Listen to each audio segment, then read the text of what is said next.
नमस्कार, इन सोलापूर न्यूजच्या बातमीपत्रात आपलं स्वागत। सुरुवातीला एक नजर ठळक घडामोडींवर। या हेडलाईन्सचे प्रायोजक आहेत सोलापुरातील नावाजलेले 7 हिल्स मेन्सवेअर अँड कलेक्शन। आता बेस्ट क्वालिटी आणि परफेक्ट फिटिंग फक्त 7 हिल्स मध्येच। तुमच्या गावात जमावबंदी हा कुठला कायदा? राष्ट्रवादी काँग्रेसचे सर्वेसर्वा खासदार शरद पवार यांनी मार्कडवाडी गावात केला सवाल।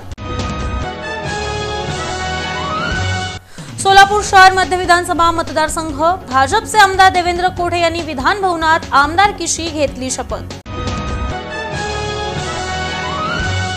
सोलापूर शहर उत्तर विधानसभा मतदारसंघ भाजपचे आमदार विजयकुमार देशमुख यांनी विधानसभा सभागृहात घेतली शपथ। आणि अखिल भारत जयगुरु संप्रदायाचे सर्वाधीश किंकर विठ्ठल रामानुज महाराज यांचा पंढरपूर दौरा। श्री विठ्ठल रुक्मिणी मातेचं घेतलं दर्शन।